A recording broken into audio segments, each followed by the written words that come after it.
All right, we do this every year.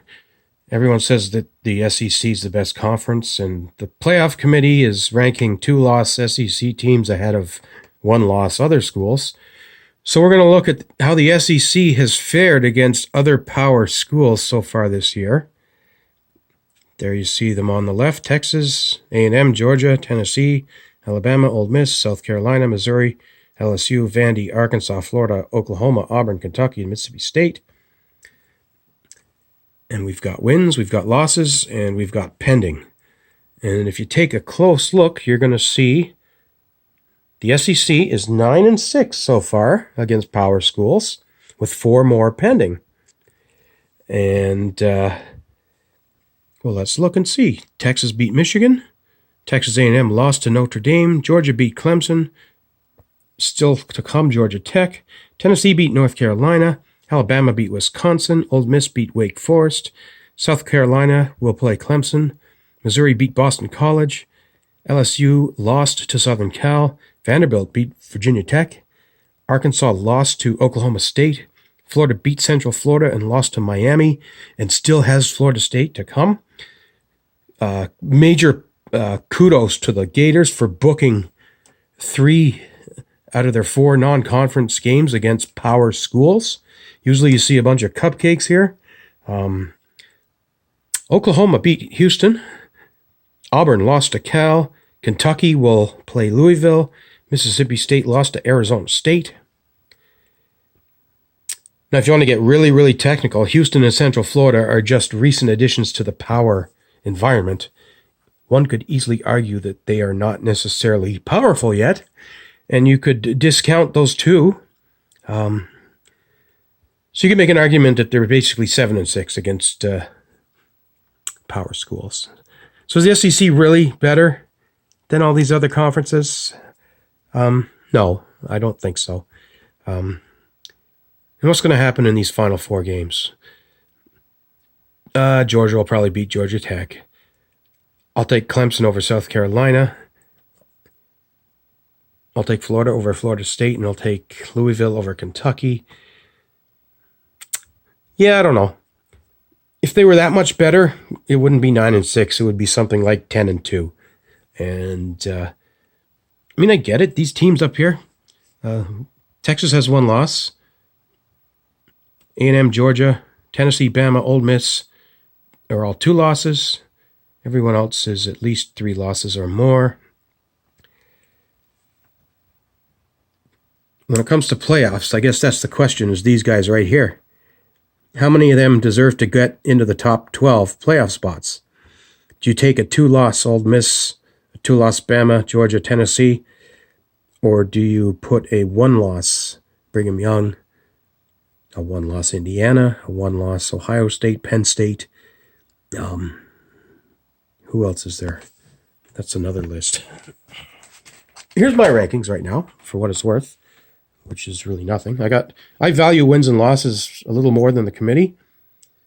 So you're going to see I'm going to rank the undefeateds 1 and 2.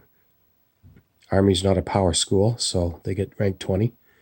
Here's your 1-loss teams. Notice I've got Texas in there at 3, but I'm going to give Ohio State 4, Penn State 5, Notre Dame 6, Miami 7, Southern Methodist 8, and Brigham Young 9.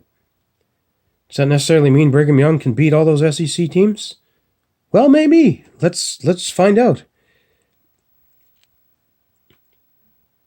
So yeah, the SEC traditionalists might not like it. I got Georgia at 10, Tennessee 11, Bama 12, Ole Miss 13, Texas A&M 14.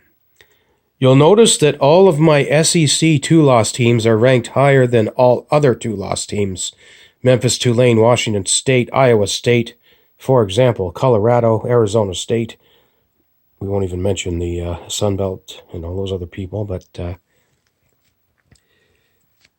my fear is that somebody up here is going to get screwed out over by the committee because they would rather have more SEC teams in the playoffs. So if you're on this screen right now, these schools here, I don't think you can afford another loss. Conference championship games, Lane Kiffin was talking about not wanting to play those, which is very interesting. BYU, Who will they play in that conference championship game? Iowa State or Colorado? The only way to guarantee yourself a spot in the playoffs is to win your conference. So if you lose BYU, the second game, you're probably out. Same thing Miami. Miami will play who? ACC. Where's all the ACC teams? Clemson, Pittsburgh, they're down here somewhere. But yeah, don't lose. Otherwise, you're not going. SMU, they're in the ACC, right? Okay, there you go. Well, the winner's in. The loser, well, probably out. What about this? Penn State, Ohio State, and Oregon, and Indiana. 4 Big Ten teams. Only 2 of them are going to be in that conference championship game. Definitely Oregon. Ohio State, everyone's saying Indy will lose to them this weekend. So you got 3 one-loss teams. And what about, 4? I don't know. That's going to be tough to leave any of them out. Indy will probably end up getting screwed, though. Oregon, Penn State, Ohio State will get into the playoffs. What about Notre Dame? If they go 11-1, no conference championship game. They have a big win over Texas A&M. That only loss is, well, it's a bad one. No offense to my friends in DeKalb. Now this is one. I got Boise at 15. The committee has them higher. They're good, 9-1. And the one loss is Oregon. So is their loss, by the way, Oregon. However, the 9 wins. It's Mountain West schools. And maybe a Pac. Can we still call it the Pac-10 or the Pac-12? I think they beat Oregon State, maybe. But yeah, I don't know. AAC used to be the Big East. Nobody's talking about them. Memphis, Tulane. Poor Army. Nobody's taking them seriously. Again, they got Notre Dame this weekend, so there's your quasi-championship game. If Notre Dame loses to Army, then Notre Dame is not going to the playoffs. If Army beats Notre Dame, wins out, goes 13-0, including winning their conference, I think they will bump Boise and get that 5th automatic tie-in. Anyway, this video is long enough. Like I said, we do it every year, and it's a lot of fun. And I just hope that we get some good games.